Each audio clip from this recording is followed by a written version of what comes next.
to the republic for which it stands, one nation, under God, indivisible, with liberty and justice for all. Amen. All right. Welcome, everyone.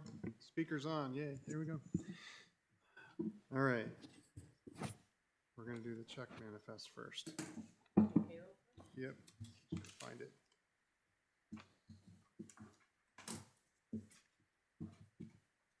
There we go. It's hidden.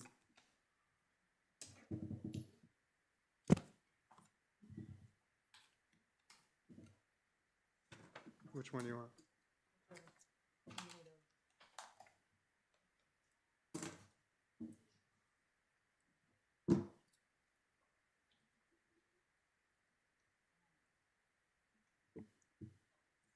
Martinez, 1171.57.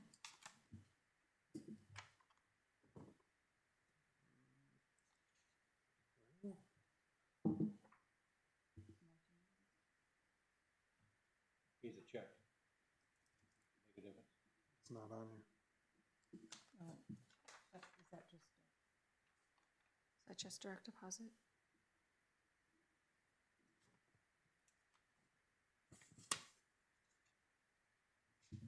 It's permits. Well, we'll see if it's, let's see if you have the other one. Okay, what's the next one? Those must just be direct deposits. Okay. I'll confirm these against this. Okay, Juniper.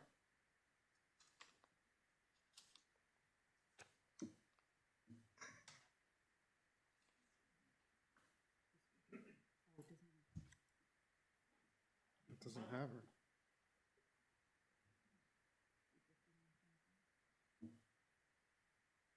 Nope. 351.25. There you go. Got it. No, actually, it's No, go by this one. this one. Okay. Okay. Patrick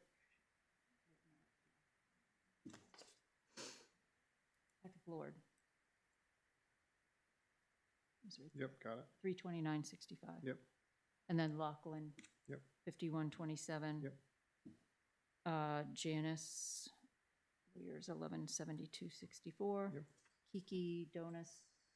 Yep. Yep. Got it. 1205.01. Yep. Kegel 561.72.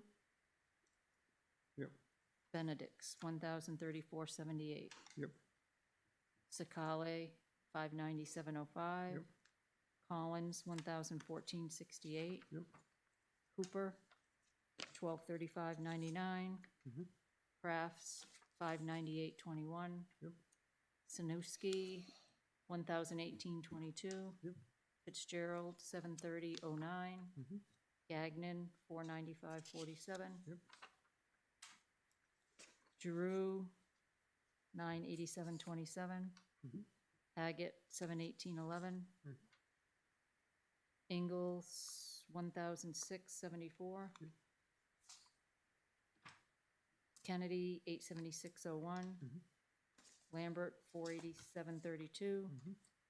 Lambro 328.83. Mm-hmm. Levine 436.27. Yep. Lawrence 1030.64. Mm-hmm. Markey 1313.78. Mm-hmm. Marsden 1133.80. Mm-hmm. Okay, here's Martinez 1171.57, which matches. Murch 1745.33. Mm-hmm. Murphy 458.24. Yep.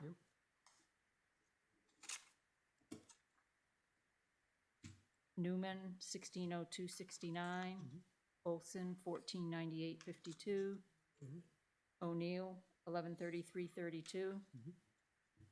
I have this one. Polasek 370.33.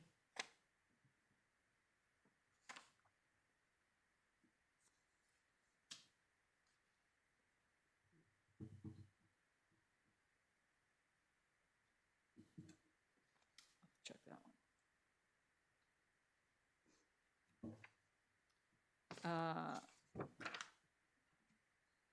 Malinowska, 9/13/30. Mhm. Robinson, 13/94/32. Correct.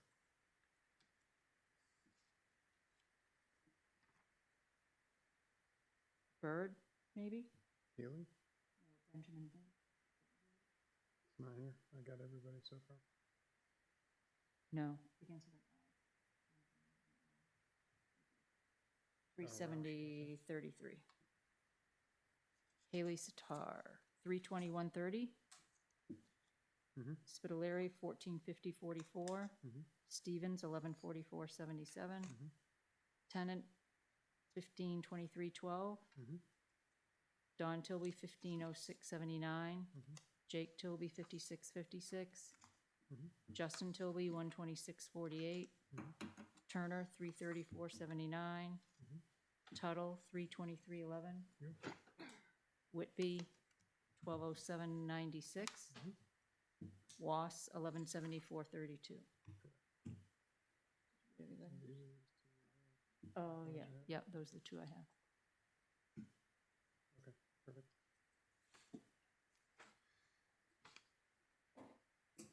And then we had deposits to TD Bank.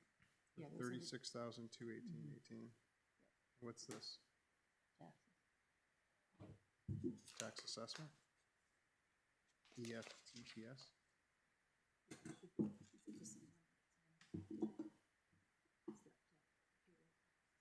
Oh, okay, payroll taxes, 9,085.76, okay.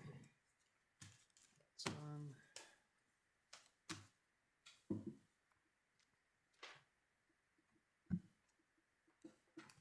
All right, let's do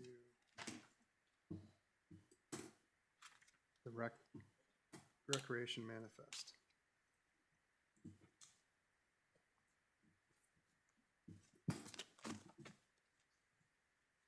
Ready? Yep. Ariana, I'm not even gonna try the last name, $100.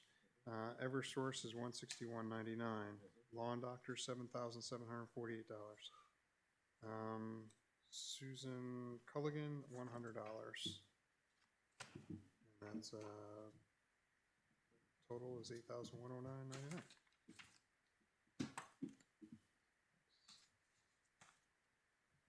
We can do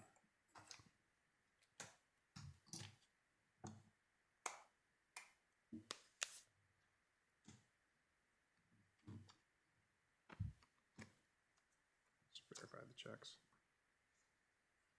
Which one do the invoices? No. Okay. Airgas is $151.35. Yep. Amazon Capital Services, $167.79. Yep. And Boudreaux is $544.99. Yep. Ashley Tilby is $100. Mm-hmm. AT&T is $35.12. Yep. AT&T Mobility is $717.63. Yep. Bernstein Sure is $2,500. Yep. Block 5 Tech is $506.60. Yep. Kevin Bolduc is $3,200. Yep. Casella is $52,767.94. Yep. Comcast is $86.05. Yep. Emma Laham is $59.97. Yep. Eversource is $1,372.26. Yep. Fire Tech and Safety is $504 or $40. 40. Yep. Impact Fire Services is $698. Yep. Lawn Doctor again is $7,300. That's the town portion.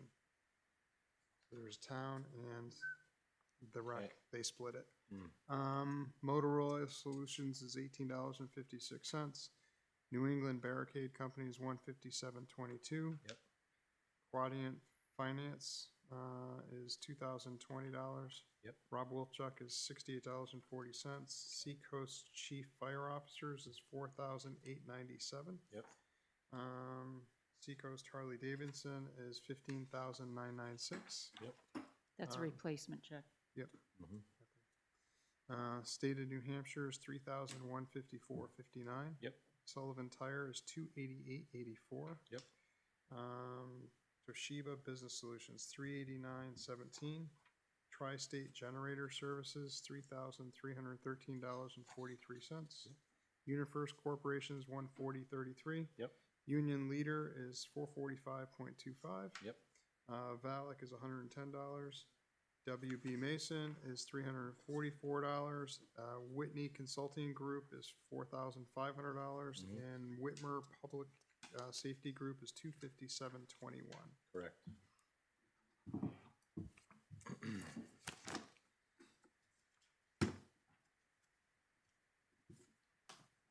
Building permits.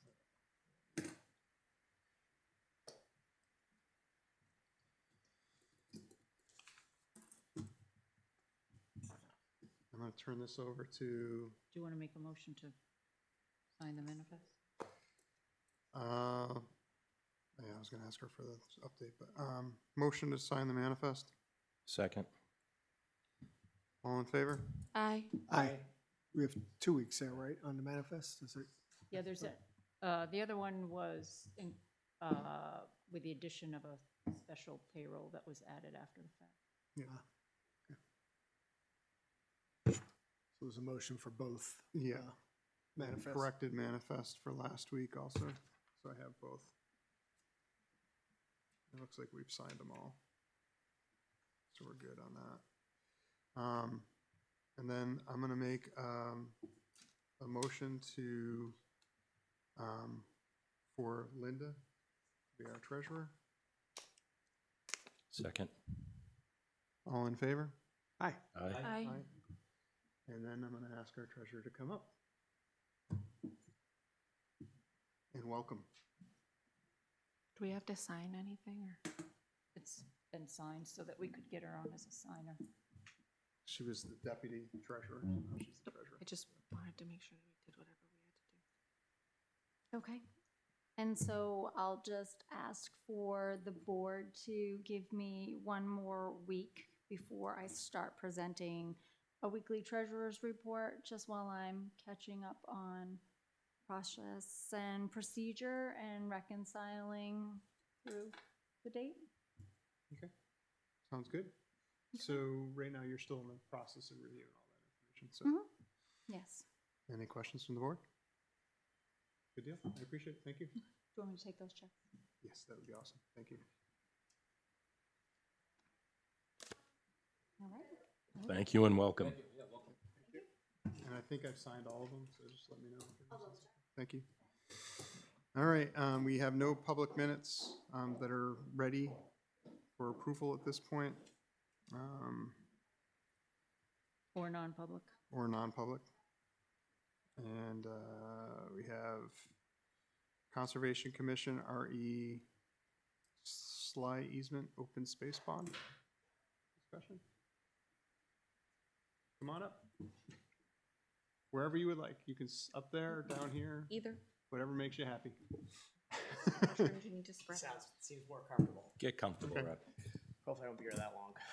We'll try.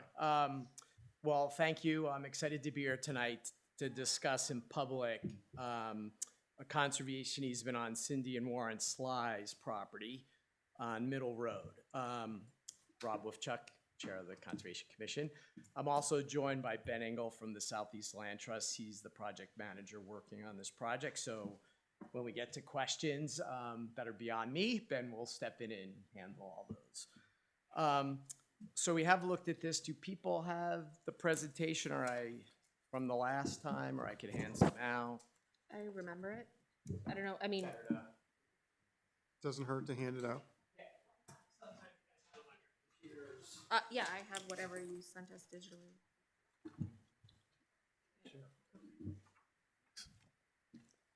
Thank you, sir. I got this right. Oh, I already have it. Is this the same That's thing? the letter. Oh, okay, thank you. So I thought I would go through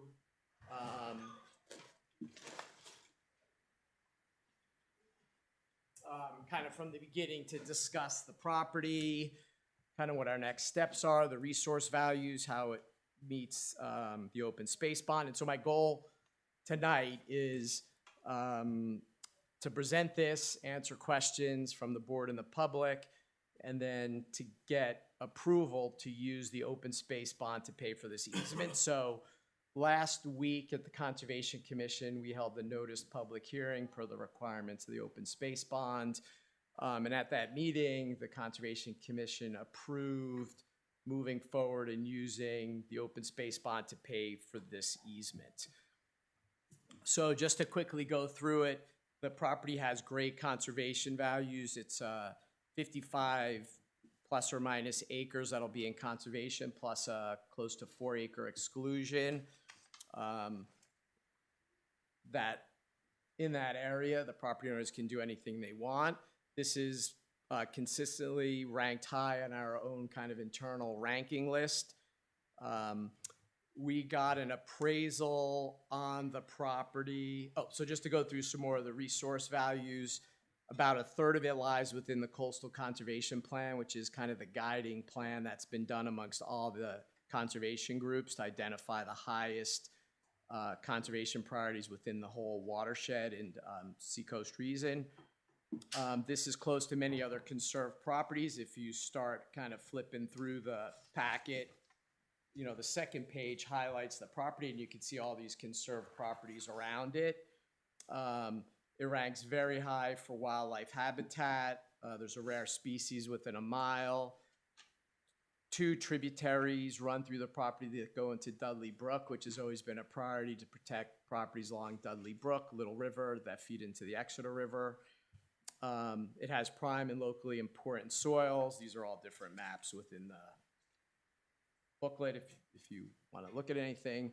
So, you know, we feel that it meets all the goals that have been identified by the open space bond, as well as residents, about conserving, you know, rural properties, wildlife habitat, helping the quality of the water that goes into the Exeter River.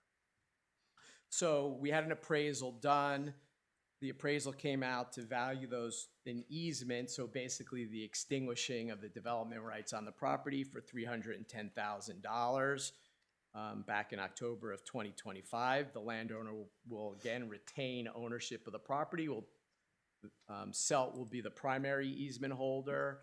The town will take an executory interest, so we will have a real property right in the interest, so that will require the select board's approval to accept that. There is a budget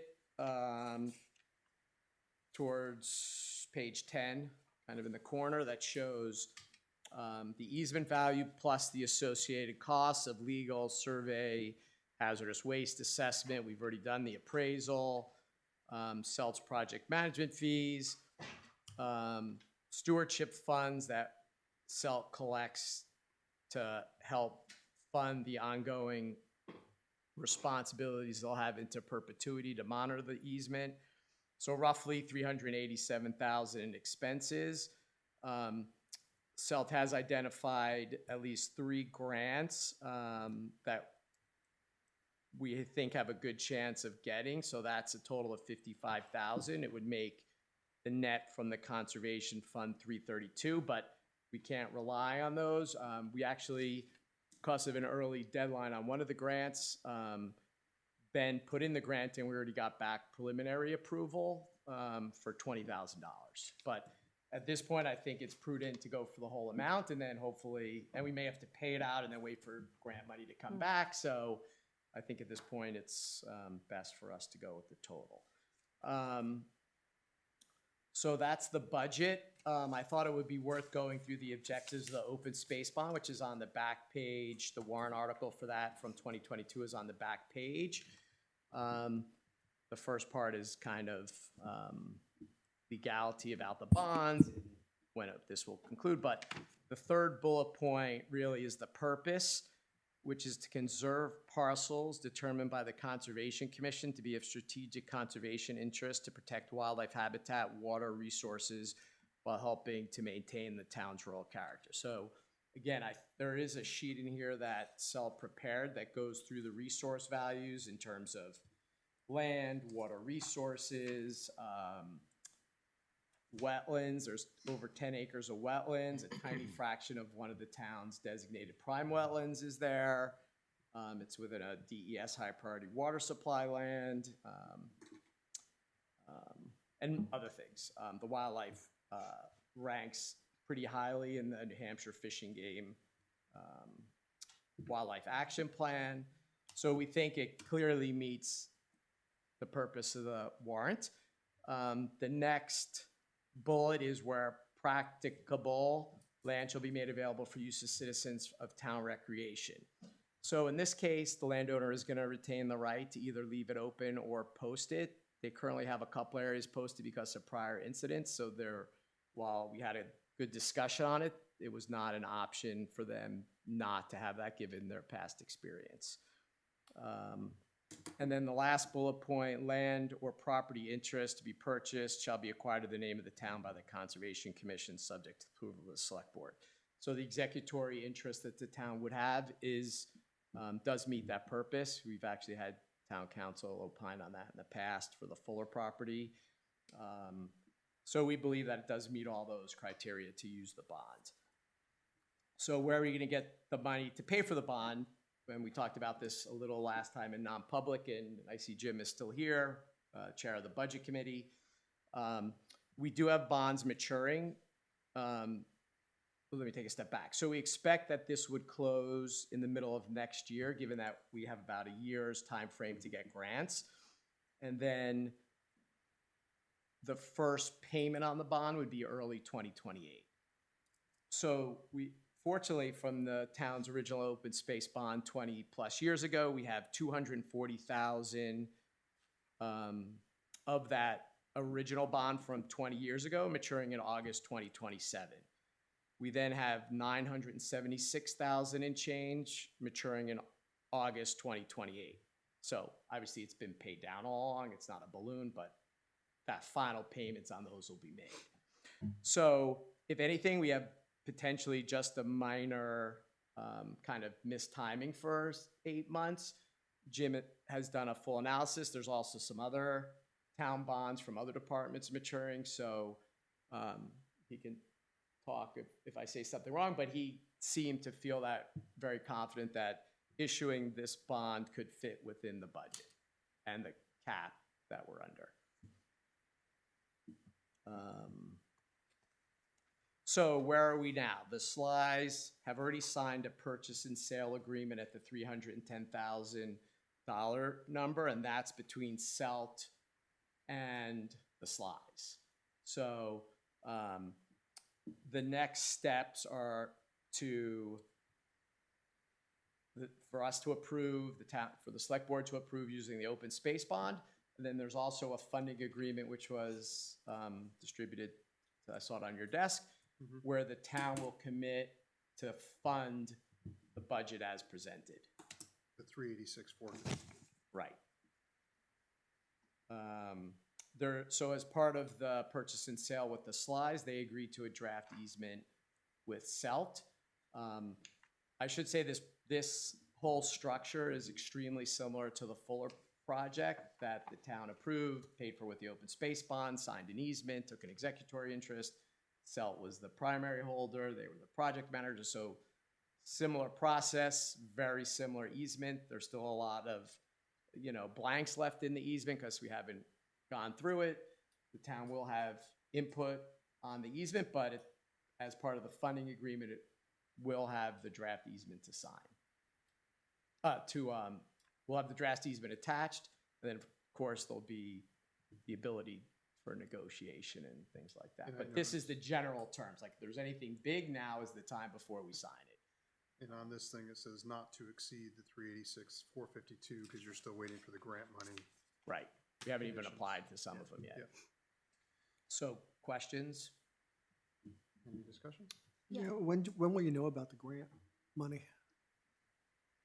So one we already applied for and got preliminary approval, subject to us filling out subsequent things for the 20,000, and the timing of the others is, Ben, please. All right. I think, so Anna Boudreau is like a natural resource consultant that the Conservation Commission has retained. And so I think she'll be taking the lead on the other grants. So the one that we applied for, I submitted that application, but then the others, I think she's taking the lead on. I think one was Fields Ponds, maybe. Yep. That's a private foundation, and so that they have sort of rolling admissions. So I think that would be I don't know, this summer or fall, I think. The one that has the furthest out timing is the Moose Plate Grant Program, the funds that come from the Moose Plates on people's cars. That application isn't until like the fall of this year, and then we find out like November, December, I think. And then unfortunately, then the funds have to go through governor and council. And so like tomorrow, they're approving the grants that were awarded last fall. But that timing fits well with the bond timing and the closing, hopefully maybe late summer of next year. So is the idea to bond the full 386, 452, or, some amount less than that, assuming we know that grant monies have come in? Yeah, this is worded not to exceed the 386, 452, so we would give approval up to that amount, and then. you Yeah, guys whatever would- we As need those at the came in. closing. Yeah, if they came in before the closing, great. If not, again, either we could bond the final amount and come up with the rest of the money temporarily from another source if we didn't want to put it in the bond, or I don't know exactly how the money thing works here. Yeah. What's the status on the $3 million bond? Is it, do you know how much of that has already been? We used roughly $500,000 for the Fuller property and the Nooney Munger. We don't have the exact, but Is that- roughly 500,000. Okay, so this would add another 380 or so on top of that. Yeah, probably less, but Yeah. potentially yes. Okay. Any further discussion? Yeah, could you give us, and this might be actually a question for you, a high-level explanation of the difference between easement value and property value? Sure. Yeah, I'd love to do that. So the way an appraisal is done is they do what's called a before and after analysis. And so the before is what it's worth now as a property that someone could come in and develop potentially. And so we actually brought in like a engineer, developer type person to sort of help the appraiser figure out what's possible with this particular lot, because it's both large, but it's also sort of challenging. There's not a lot of frontage. And so they determined that, someone could probably put a couple additional house lots in there, get the approval for that. So I don't have the exact numbers. They're somewhere in my folder, but, the before value is like, say, $400,000. That's what the property is worth now. That would be subject to the easement. And then after the easement goes on, there's still some value remaining in that property as, land that could have the trees cut on it in a sustainable way and whatnot. And so that value was, let's say, $90,000 for the sake of the argument. And so then the difference is what the easement is worth, essentially, is the difference between the now and after the easement goes on. So it's basically what if somebody came and bought the land and developed it, kind of the difference between those two, almost? Yeah, exactly. So if, with no easement, if someone came and bought those 55 acres, the appraisal had it at 393,000. Like he said, a conceptual development was done by, I think, one of the Jones and Beach engineers helped us. How many houses could be built there, and so they could figure out what it would cost to put in roads, and so that all goes into how much the easement is worth. And then again, once it's sitting there and it can't be developed, it's only good for agricultural, whatever Right. you would buy it for with no development potential at all. And then you subtract the two and get the value of the easement. So like you said, it's before anything happens, after what it's worth, and subtract the two is what the easement is worth. Okay, that makes sense. Any other discussion? Can I get a motion to sign the agreement? I'll make a motion to sign it. Second? All in favor? Aye. Aye. Anybody Does- opposed? Does that suffice for using the open space bond, I guess? I don't know how I you, believe so, because it would have to come to the select board, and we just voted for it, so. okay. What do you mean Or would we suffice? come back, Well, would you come back once you have your actual number? no, I think. No, 'cause I it mean, says should be not up to- approved now. Up to Yeah. the 386, I don't know if you have 452. any, Not I to feel like we exceed. signed, I feel like multiple times the Fuller stuff came in, there was like multiple steps of us approving things, but I could be mistaken about the. well, I think, correct me if I'm wrong, what, Yeah, I mean, before closing, certainly, I Okay. think the there'll be another vote to accept the executory interest in the easement. And so the easement will be finalized at that point, and you'll be able to read the text of the easement and all that. But yeah, I don't know about the bond approval and all that, but there's a chance that maybe you want to be approving both this agreement and also spending that money. I don't know. Was this, I don't know, I read it a while ago, if it specifically says how we're gonna get the money versus the town has just agreed. And so the open space bond specifically says the conservation has to approve it, and then it says subject to the approval of the select board. And you guys have already approved it, correct? We approved it at our last meeting, so And we just approved it just now, so. Okay, whatever. So it would, and that's, and the warrant is requiring the issuance of the bond, which is what I think we just approved up to 386, right?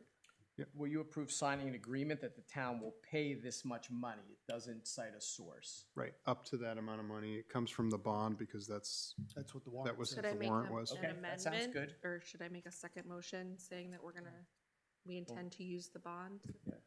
to cover Sure. that, Or, I don't, I'll second. I don't know. Do we need to do that? We'll make a motion in a I think second. it's a All good in idea, favor? personally. Aye. Aye. Sorry. There you it's, go. Now you're good. No, it's It's okay. locked in. Just so we're I think done. that's what you were saying. is Yes, that just you to do. Yeah. specifically say you used the open space. Yep. Thank you, guys. And I just Thank you, signed Rob. it, and it needs your signature on there too, and then it goes to Selt.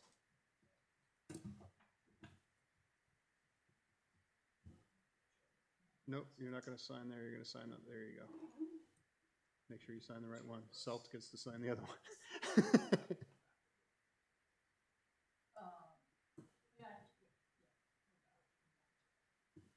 Thank you. Thanks, Rob. Thanks, Rob. Okay. Payroll forms? At last week's meeting, there was discussion about the payroll forms that are used through the different departments and trying to come up with one that would work for all departments. It's a little bit difficult to do because of all of the different pay codes for PD and fire department, but Jillian did come up with what would be an electronic fillable payroll sheet that everybody else could use. It's similar to what the PD uses, except it doesn't have all of their different payment codes on there. It just has overtime, regular earned time, comp time. I don't know if everybody wants to see it, but it would automatically total it for them. Julie, would this, if someone can't use the computer, can they use this same form to, Yes. okay, Why? just in case? Some people are old school. So I would picture this being used for town office staff, library, cemetery, highway, everybody but PD and fire department, Right. basically. Because of all the different codes they have, it's too Right. much. Okay. Yeah, rather than having, Would that all those- simplify the process that y'all have to yes, go and we through? can all get them, we can get them all electronically rather than people dropping all of that stuff off. They could just send them electronically. Would the supervisors what would the process be, I guess? Probably go to the supervisors. Yeah, in fact, I'll have her, And then the supervisor sends them off to whoever Yeah, gets the and- official approval? yeah, and I'll have her add a space on there for supervisor approval. Just Yes. somewhere I for think- them to initial. I think cutting out the pieces of paper, or the passing of the pieces of paper. I understand you're Yes. probably still gonna have to print this and save it somewhere, but at least, Yes. So I'll make a motion to approve the time slips as drafted with the addition of the supervisor, yeah. Do I have a second? Second. All in favor? Aye. Anybody opposed? Perfect. are you gonna send that out, or how does it work when we decide things, actually? Yeah, do those that. will I'll just have Jillian tweak that one thing and then we'll send them out to all department Okay. heads. Town administrator position update. We're still in the process of doing interviews, doing the initial interview process. We have some more scheduled for next week. And that one this week, we had 2 last week. Yep. So hopefully we can continue to move that forward. How many total is that now? That we've received, Or that, so there's right? 2 last week, one this week and then, one more that we have, Yeah, and we're still waiting for someone to call us back, so. okay. well, there was, yeah. So 5 so far. Okay. And then we started getting some in for the rec. So we're working on that. Nick is working until June 1st. So that's an update on that. Treasurer update, we've already had that, right? Audit update, I guess we can jump into that. We had that meeting today. Yeah, Bob and I met with the auditors today. And they still have 4 open items that they need answers on by June Fifth, right? 5th. Yep. So that's what I'm going to be doing. The 2025 reconciliation will be on the back burner for a little bit while I work on these 4 open items. One is regarding ARPA funds. The other is encumbrances for 2024. The other one, no shock, is impact fees. And then there's some question about the ambulance fund. When you say encumbrances, do you mean into 2024 or out of 2024? Like, We need a listing at December 31st, 2024. I think what was being encumbered at the end of 2024. To go into 25. Right, so 2025. it came down to, I think it was 79,800 and some odd dollars, or 400 Right. and some odd dollars that they need to reconcile where those monies came from. So that's a far cry from the other numbers that we've heard. Yeah, so So- that's what they've narrowed it down to, is that they're focusing on that $79,000 and change. They feel it's just, might have been Right. an erroneous entry somewhere. So that's where we have those 4 questions, so. How about the ARPA fund? What would be different about that? The ARPA funds are, what did we receive when we got the ARPA funds? And then the reconciliation process of, was it put into the general fund? And then were those monies, how were they transferred from the, so instead of putting the ARPA funds, like they should have been, into like almost a separate checking account, and then using those monies as you need them, as you approved them to come out of that ARPA account, it got dumped into the general fund. Okay. And so that's creating some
Good evening.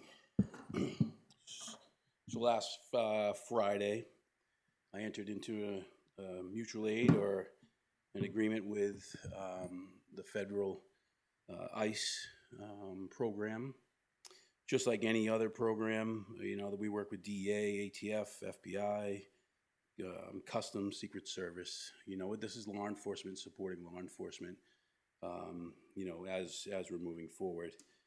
So the big issue here, you know, for us is that officers at night, it's domestic violence is one of the most dangerous things that officers can go to, and stopping a car at 1 o'clock in the morning by themselves is probably the second, and not knowing who's in that car.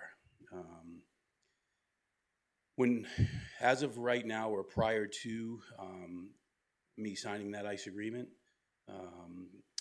if we came across a speeding vehicle at 1 o'clock in the morning and the individual driving had a retainer from ICE for any reason,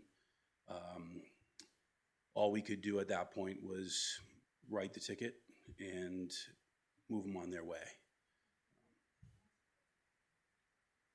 ICE retainer is ICE would have a warrant. Yeah, so we couldn't deal with that warrant at all. Whereas if at 1 o'clock in the morning, they pulled somebody over for speeding and they had a warrant out of Massachusetts, what we would do is we'd contact the county or the town out of Massachusetts. We'd identify and make sure that the warrant was valid and ask what they wanted us to do. Either let them go or book them and take them to jail, or whatever it is.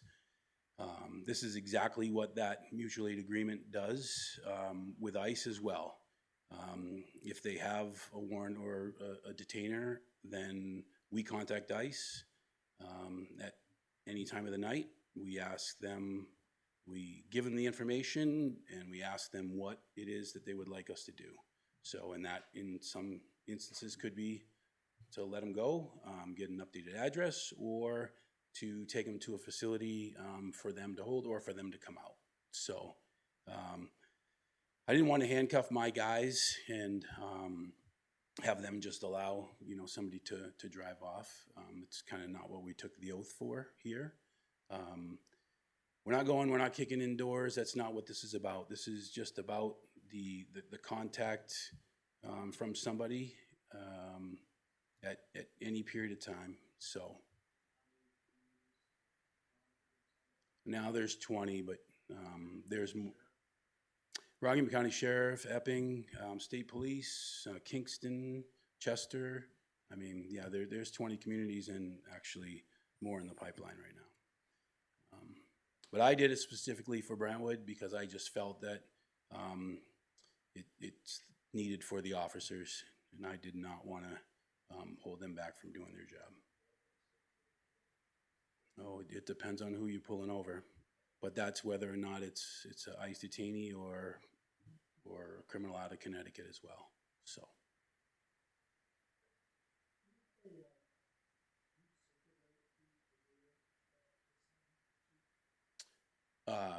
Circulate it with.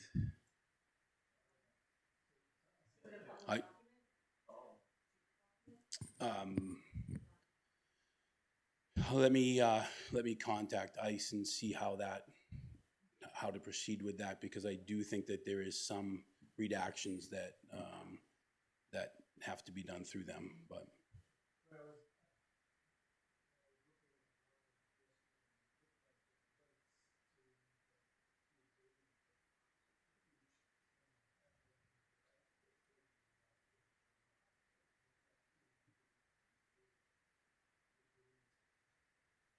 Yeah, so I'm sure that ours will be uploaded here at some point, but, yep.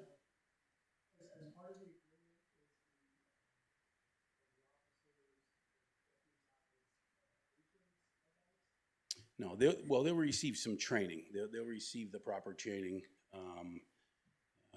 There's 40 hours worth of training that they have to, you know, to do there, and then they'll have the authority.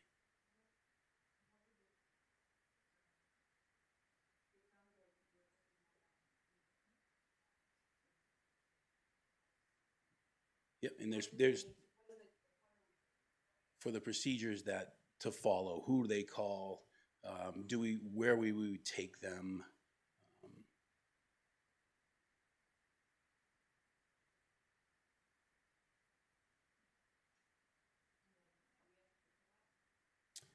Do we have to pay for?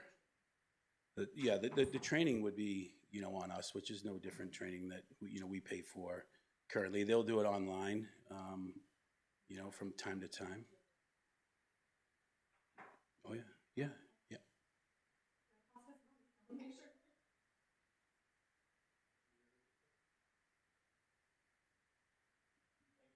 Thanks.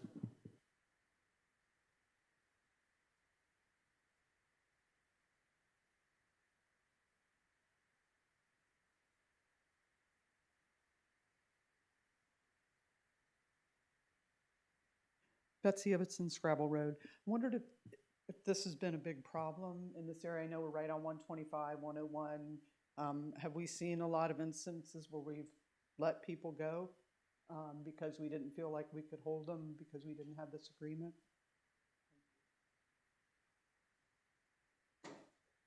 Previously, prior to me becoming the chief here, we did have an incident on 125 where we did pull over a person for speed, and they did have a detention. So yes, the other issue is, Epping's had, some involvement as well. As we all know, 125 is a big thoroughfare from Lawrence Lowell, up to up north. And I'm not saying that that it can't happen here and that it won't. It's just if it does, we just want to be able to deal with that matter.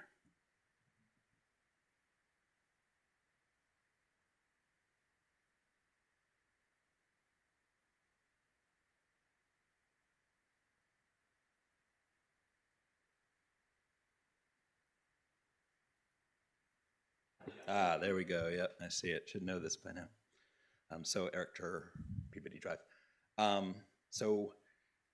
Setting aside the characterization that I think we just heard of this agreement, I've been involved with this at the county level when it was executed by the Sheriff's Department and been through these agreements pretty extensively. So I want to first start and say, I thank Chief Murch for discussing this. Found him to be a person of good integrity, but I was surprised to learn that we had signed this agreement.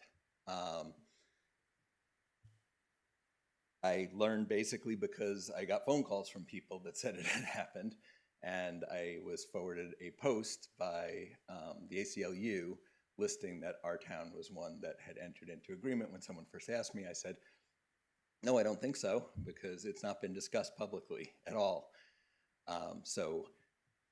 Obviously as a state representative and as someone in the town, that's a difficult way to find out that we've made a big move. So I know that there is a new RSA, it's 106P, that was signed, that went into effect in 2025. So I want to lay that on the table. It does block towns from, and I'll quote, interfering or preventing local law enforcement from entering into 287G agreements with the Department of Homeland Security, ICE. So I'm not at all questioning the fact that the chief had the ability to make this decision on his own.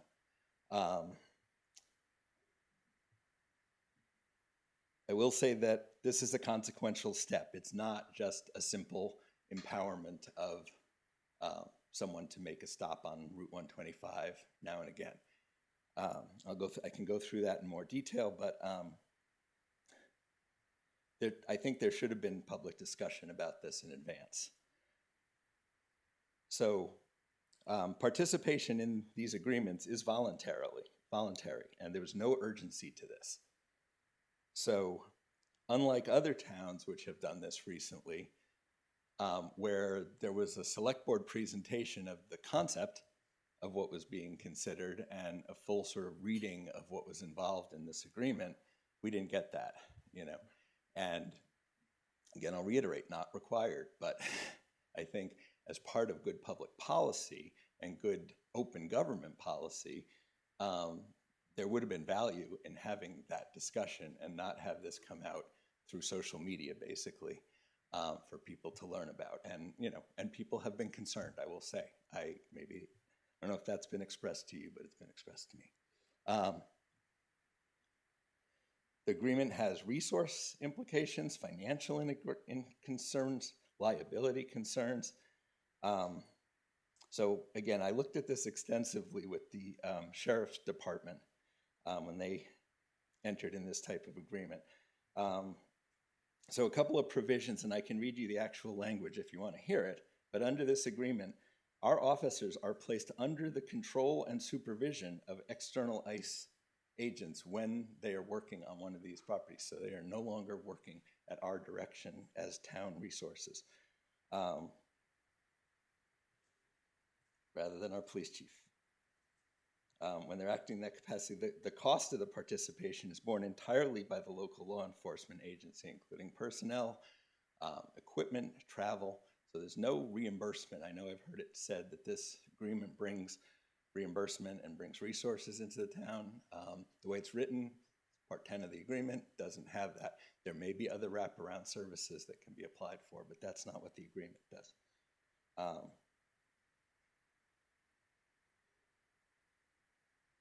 There's no limits on how much this can be, how many things ICE can ask.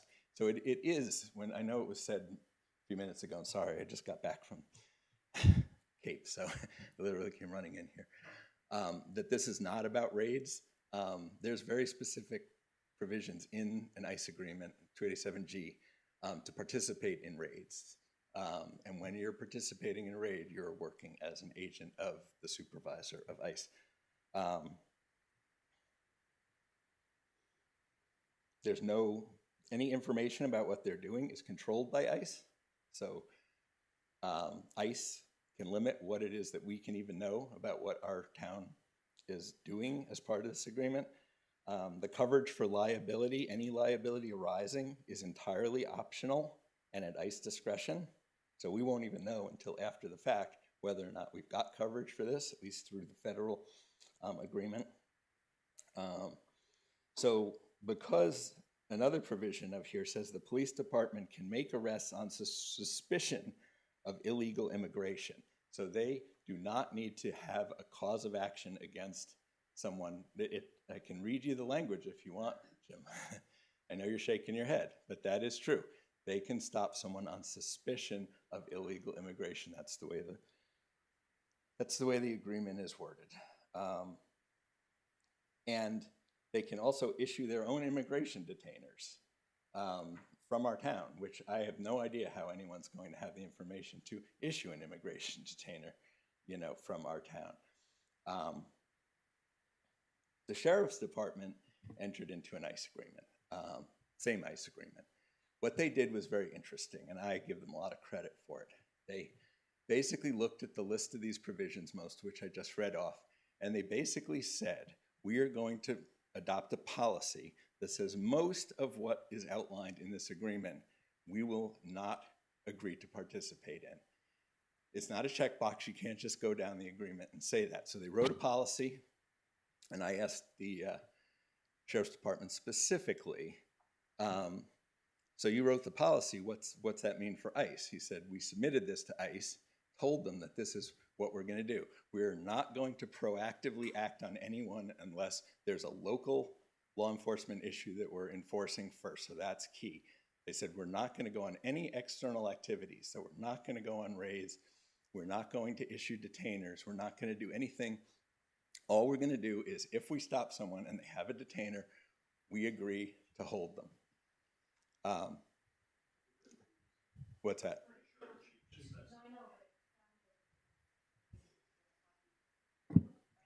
No, so let me just finish the point. The agreement that you sign has all of that in it. What? I understand, yes.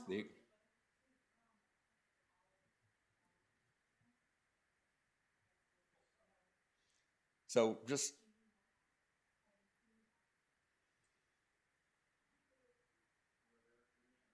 thanks, Chief, appreciate it.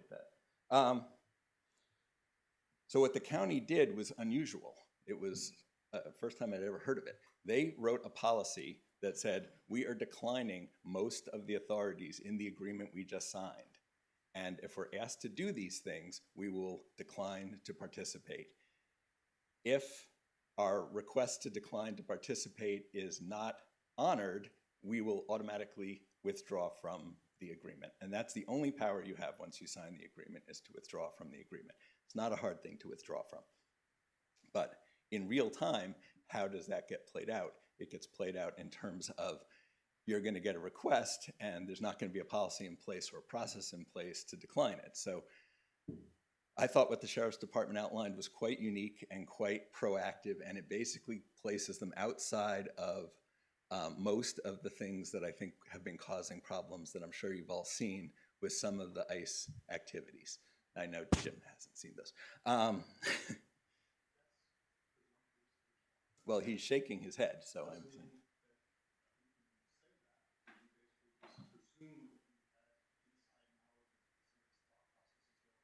Okay, well, okay. So let me withdraw that statement. Okay, I withdraw it, but Jim is shaking his head at me as I'm talking, so I can. Okay, it wasn't the main point. I think.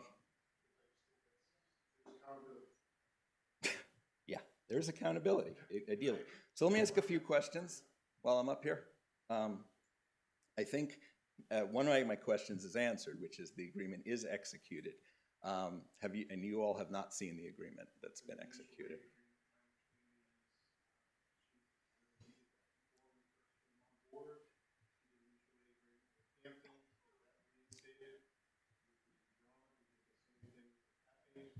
So it's not really called a mutual aid agreement. It is called a task force model memorandum of agreement. And it is not about mutual aid. But again, your characterization. So first thought is, quick question. Did anyone have any conversations about this before it was signed around this table? I've talked to a couple of people who said they didn't. I'm just curious for the rest of you all, or if you all could let me know. Was there any conversation about this beforehand? Again, I've said I think this should have been part of a public conversation before it was entered into. But were you all party to any conversations about this before it was executed?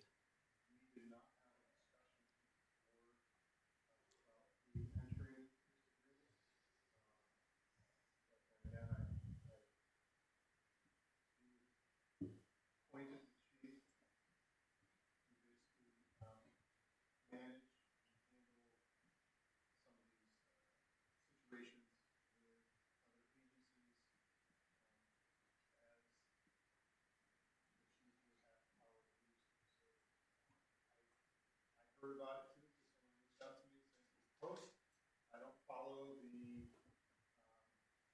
toxic, sometimes Facebook pages. Couldn't agree more. So I call them toxic. I know you do. They are. I know one of them They go down admins of that. Problem. Mm-hmm. So I don't follow them. My understanding is somebody reached out and said, hey, this is what's going on. And I said, why don't we invite the chief to come in and have a discussion? And reached out to Jim, since he's the liaison to the police department. Okay, so you're saying it was after the fact, after the agreement was signed is when you found out about it.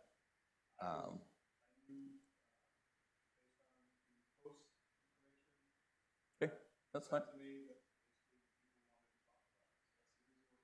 Okay. Right. I trust the chief too. It's the content of the agreement that I have the question with. As I said, I hold the chief in high regard. I am. I think that if you look at this agreement, you will see that there are provisions in there that should cause some concern. But again, maybe not. So did anyone else say that they had an opportunity to weigh in advance of this?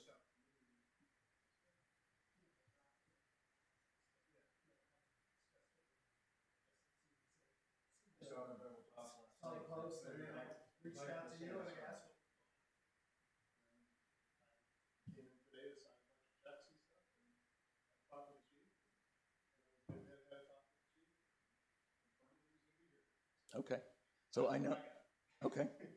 So no one else had like prior conversations. Okay, I just wanted to know that answer, which again, I think is part of the problem that I'm talking about here. I think there should have been prior conversation. I don't know if you all are aware, this is a fairly controversial topic and causes a lot of social and probably practical anxiety for people in terms of having us do that. And again, I think it places the town in a position to expend whatever resources are asked of us, places our staff under the supervision of people that we have no control over who they are, where they come from, what they might ask one of our officers to do. It puts us in the position of being immigration officers without the tools to be immigration officers. You don't have access to the same resources, and that opens up the town for liability. I guess let me just ask a practical question. Would you have preferred that this be discussed beforehand? As a town employee, as the chief is, you know, he, because of this law that was passed last year, is not obligated to ask you for permission. And even if you said no, he wouldn't be obligated to follow your advice. He can sign this agreement on his own.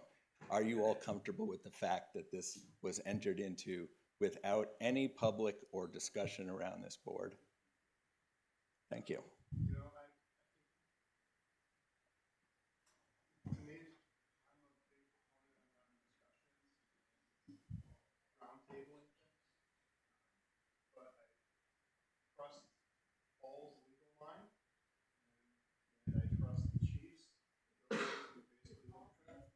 No, when he reached out to me, one of the things that Paul, I said, I don't know if we need to approve it, I don't know how that works. And Paul had looked into it, and he didn't think that we would have to either. So you just confirm that too, that the chief has the right to enter into it. I trust. I think what I said.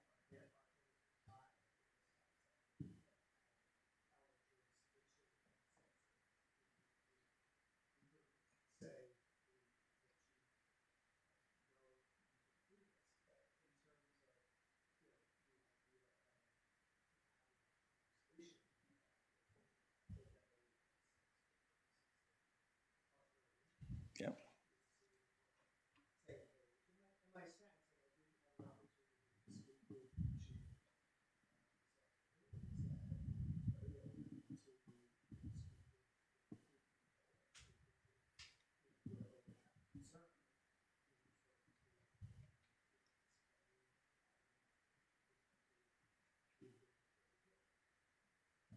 So you're comfortable with the fact that even though because I do want to push back on the idea that your hands were tied. Your hands are tied in terms of preventing or impeding the entering into such agreement. There's nothing that ties your hands in terms of gathering information and having a dialogue and having input into this. Kensington, nearby community, went through this just earlier this month. Their select board put it on the agenda. Well, there kind of is now because it's in place. Kensington has decided to continue to consider their agreement. They have not signed or declined it based on the conversation that they had. And I think that was reasonable level of caution. You know, again.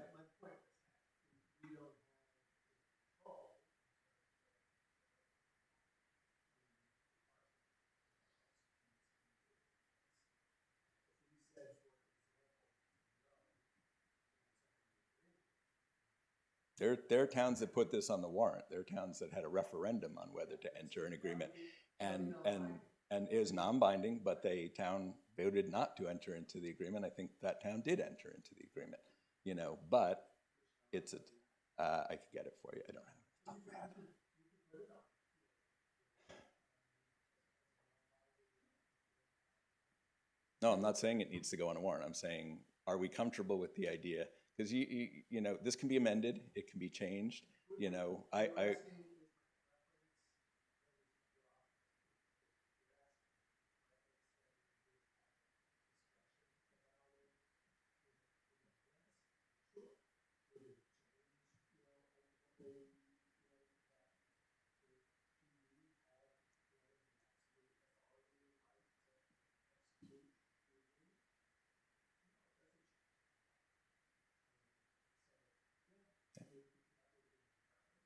I mean, if you had raised concerns, I would hope the chief would have honored those concerns. But again, I agree with your point. It would not have changed the ultimate outcome if that was the goal, sole goal. But thank you for saying that you would have preferred that, because I would have preferred that too. But I mean, alternatively, I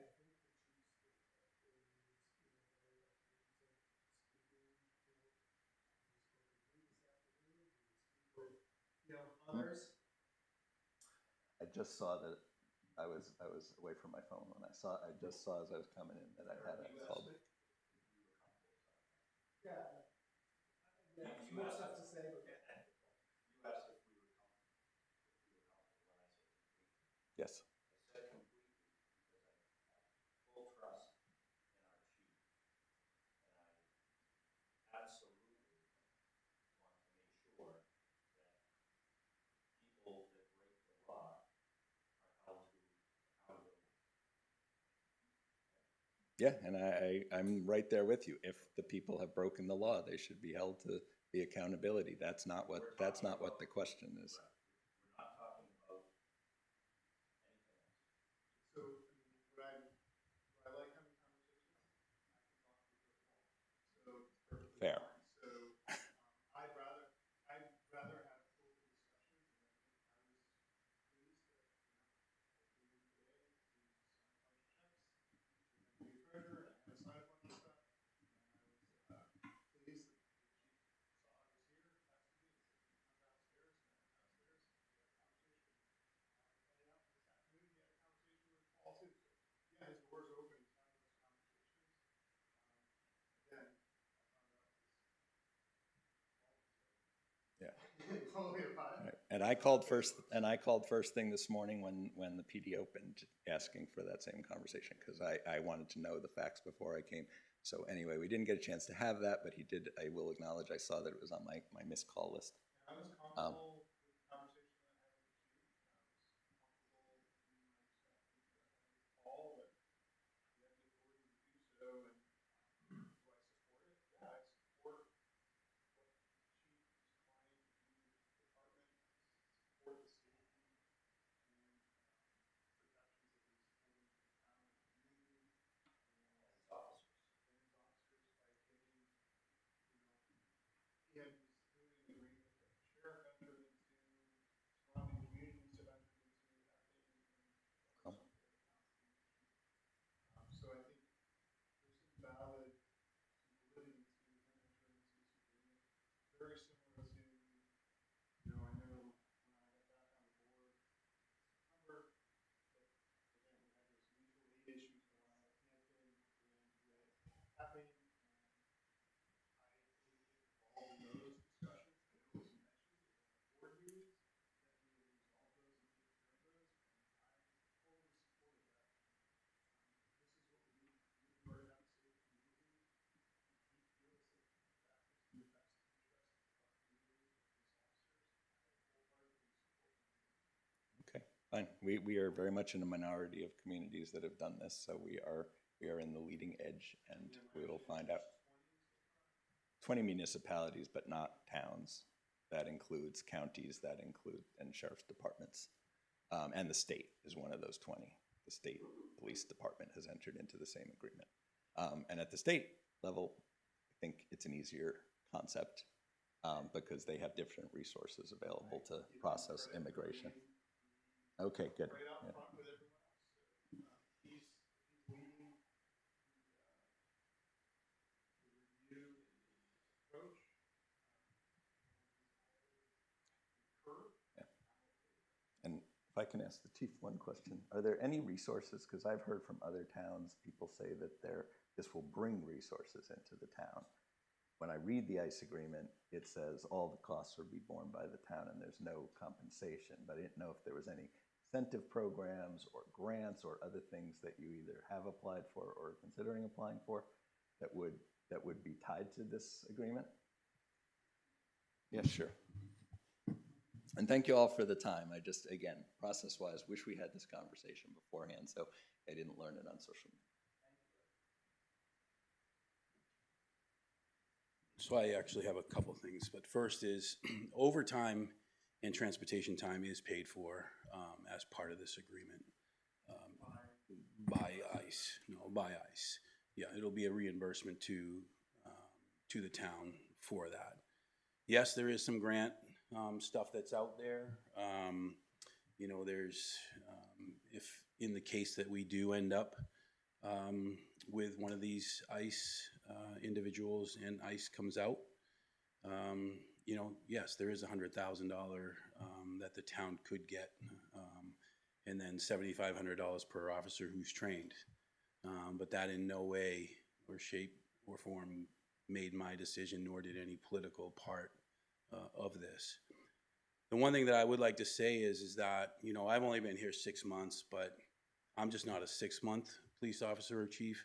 I mean, you hired me for my background. You hired me for my over 20 years in law enforcement. I didn't hide anything from you. You know, I made the decision, just like I do every decision is for the best interest of the town and the best interest of the police department. And I do appreciate, you know, you guys supporting me on this. You know, maybe in the future that's something that maybe I should come to, but I also know that you guys have a lot that you're dealing with, and you entrust me to run the police department.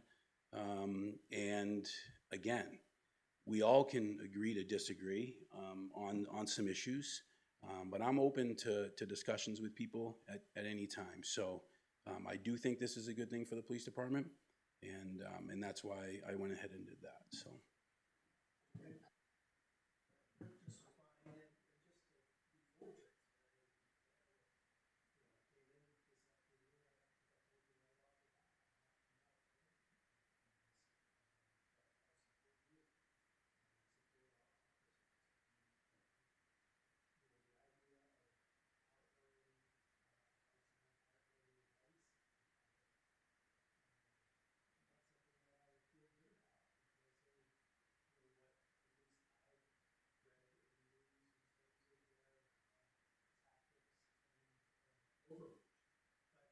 By the same token, I appreciated the conversation, Chief, because I understood your goal was to not bolster, our officers who are out there on the road and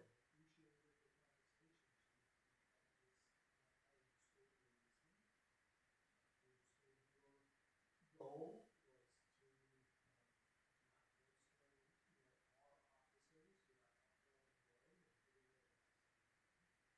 I can say that if some of the things that, Eric had mentioned, end up happening and this turns into, guys who are just, under ISIS thumb and, going around and doing illegal searches, then you and I are gonna have a different conversation. But ultimately, at the end of the day, neither one of these, not always agree, but I completely support, you and our officers, and frankly, between, these guys from ICE versus the Brentwood Police Department and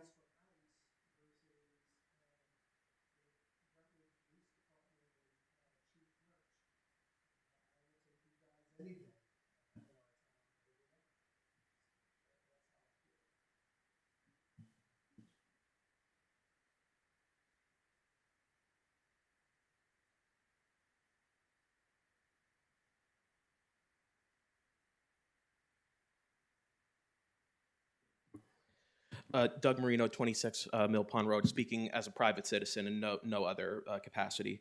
I'll be very brief because Representative Turner hit pretty much everything that I was going to say. First of all, I want to thank Chief Murch. I appreciate you being here to answer these questions. I know it's not fun for you to be here all the time answering questions, so I really do appreciate it. I am personally disappointed by the lack of public participation prior to this. I think that, we pride ourselves here in this town that we make really big policy decisions together and collectively, and this is, regardless of your opinion of it, this is a big policy decision.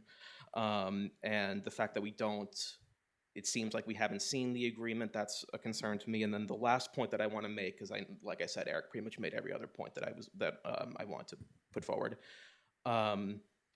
I do have questions about whether the people of Brentwood would really want this. I think it's important to keep in mind that 2024, the most recent election cycle, Kamala Harris won Brentwood. And these immigration policies at the federal level have only gotten less popular since then, not more. And so I just ask that folks keep that in mind, that I really have questions about whether the people would want this. Thank you.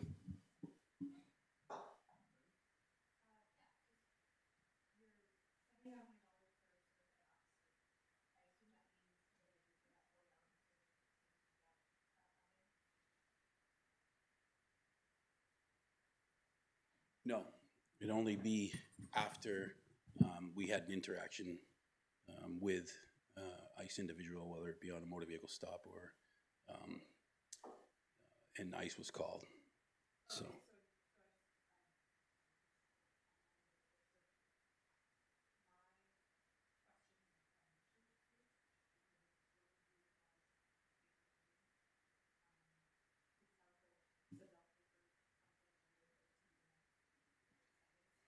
Overtime in travel, if we have to take, transport somebody to meet them.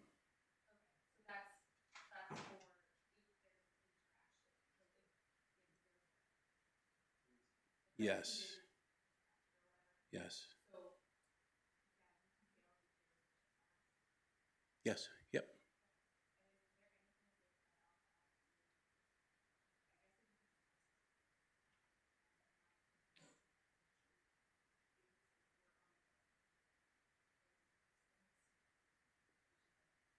Sure.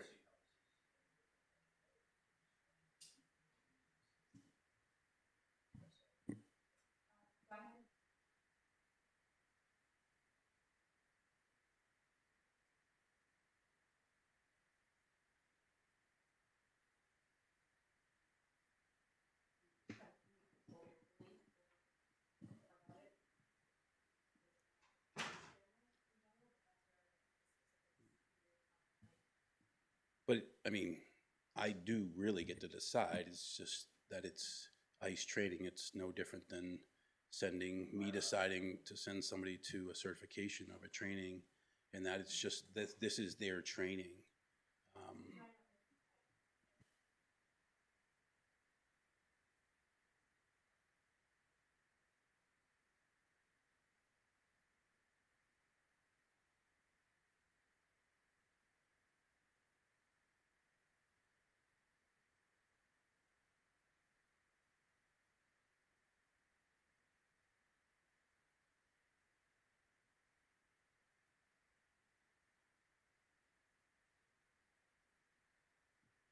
Okay. Okay, great.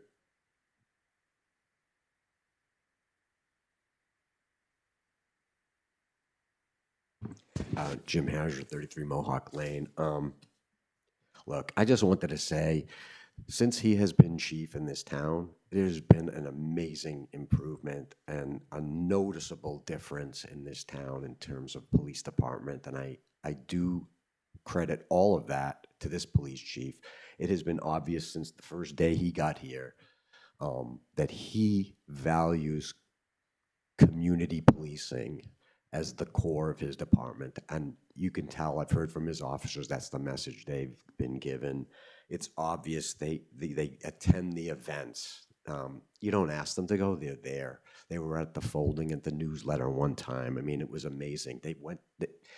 So I have nothing but really high regards and respect for this chief, and I am so grateful to God that he came to our town. And look, I get people having questions, and I also understand that in this darn political mess that this country is in right now, that some things just trigger people on both sides. And I kind of live in the middle of some of this right now. And this issue for sure is one of them. I mean, you mentioned ICE, and, you know, there's some people that just go really one way, people go another way, and just like lose the focus here on that. I trust the chief. If he's telling me that this agreement is going to help our community be safer, it's going to help his officers be safer, then it's the right thing to do. I do think I did some research. I haven't seen your agreement.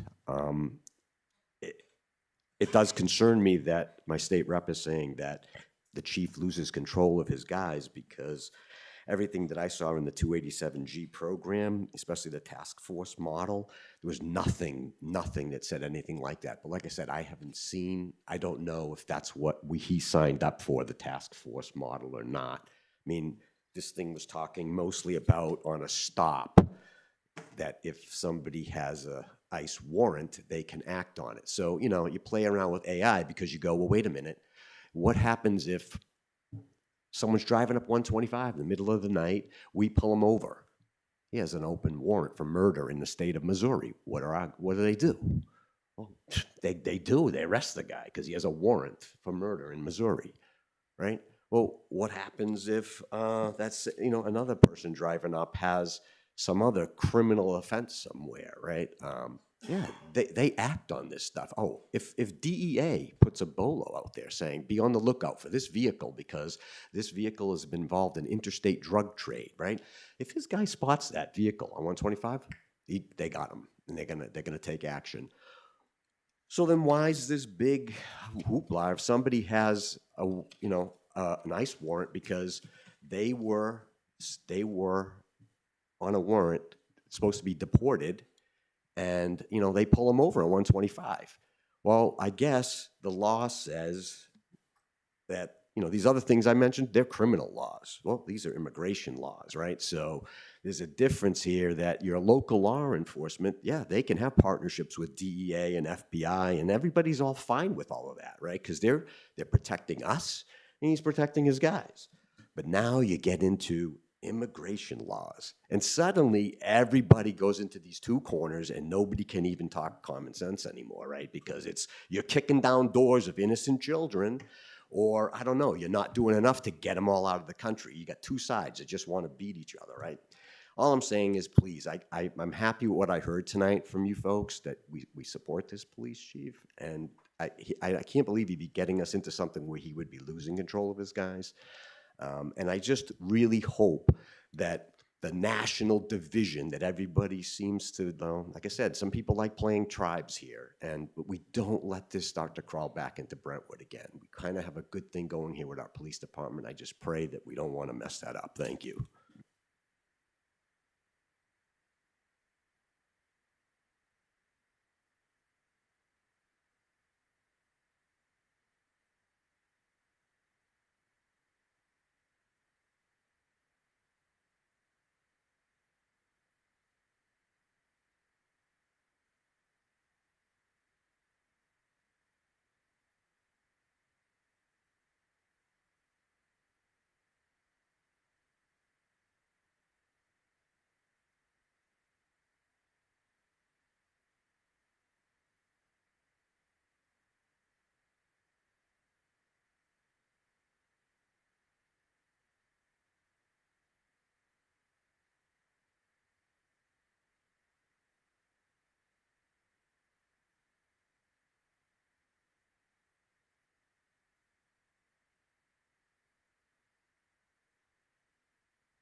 Yeah, sorry, Mr. Chairman. I just wanted to let you know, I did get a text from somebody who said that they can't hear, so I don't know what the reason for that is or what the remedy is, but this sounds like it's working, yeah. But yeah, you guys, it's different, yeah.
Yes, it would be helpful, because right now I have to have Jillian run it for us every month, but.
Jim Hazard, Chair, cemetery trustees and budget committee, I guess. I think if it's read-only access to these things, I think it'd be wonderful if department heads or me as budget chair could run a report. Because if it's, the only thing I was gonna ask is that, well, one of you already mentioned it, I get library wanting to see this, but I mean, what are they gonna see? We only do quarterly transactions to the library. There's nothing. They do all their budgeting on their own. Their expenditures, they own, the library trustees, not us. Yeah. But, no, I don't want to do that. I was just saying, like, I'm concerned, because rather than me bugging Jillian or the town administrator to run a report, again, if it's just read-only, the only thing I will ask is that, I don't know, do you have to be on the town network to do it? Or is there a way that I could get in without being on the town network? Because obviously, if you have to be on the town network, that's a problem, because I am not on it, but I think that would be really helpful for me, and I think it might help you as well.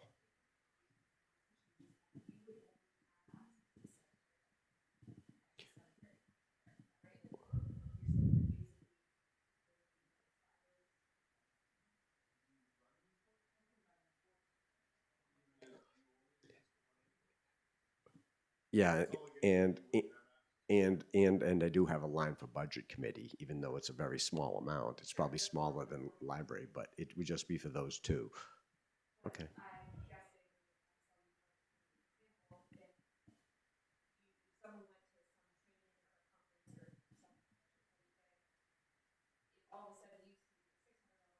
Right. Correct. Yep. I think this would be great, yeah.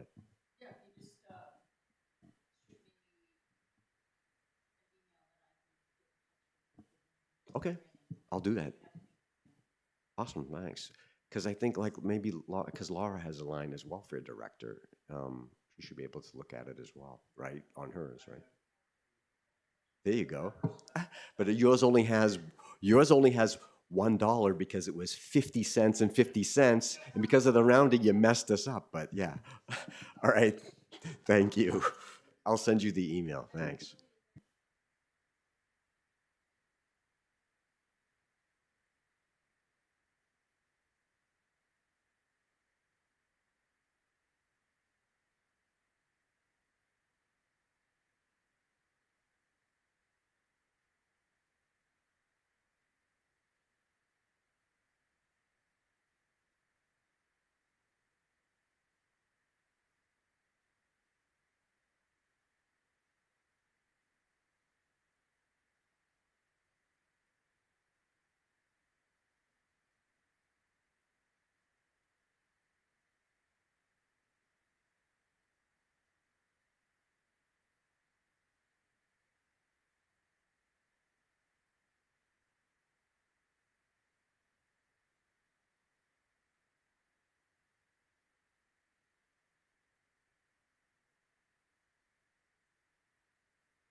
Thank you, Mr. Chairman. Doug Murray speaking now as a planning board member.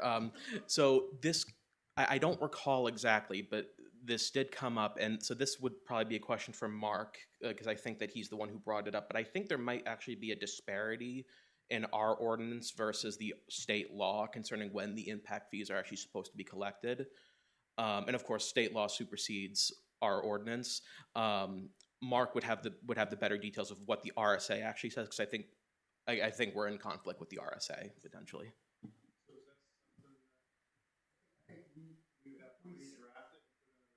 Yeah, well, so I mean, in the meantime, state law supersedes our ordinance, but it would probably be prudent to bring our ordinance in line with the RSA. Again, this is something that came up last meeting, but I don't recall exactly what the disparity was.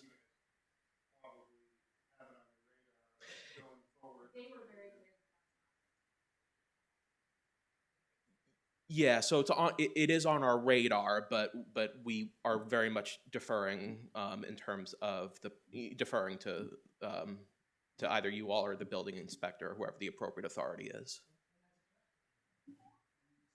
Thank you.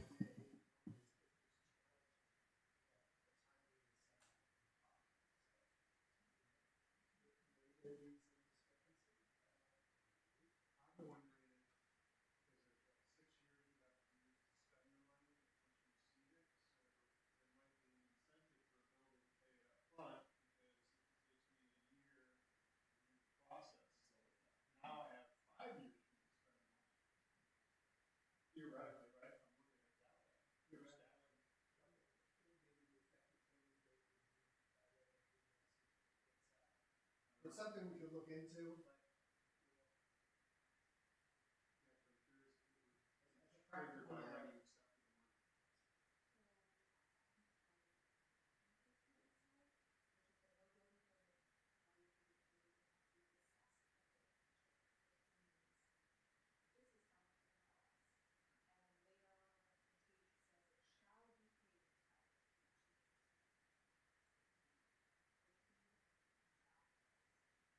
That's the practical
thing with Bill Wade. People. Oh, yeah. Cornhole. Um, The public hearing on that.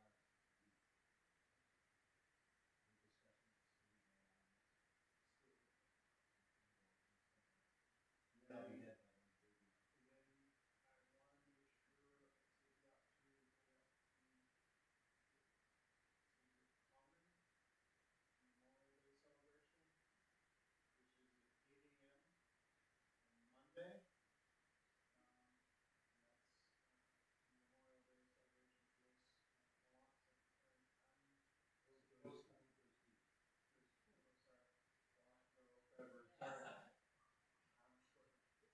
Maybe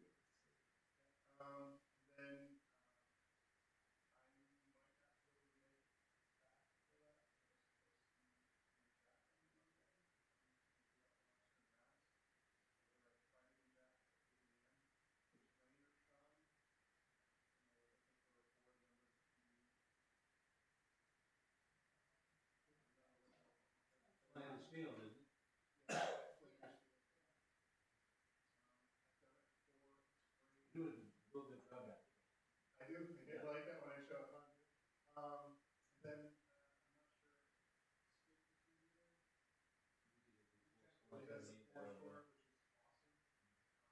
So I highly recommend, even if it's raining, it's an enjoyable thing. Yeah, it's very good. Does somebody else want to read that? Or available?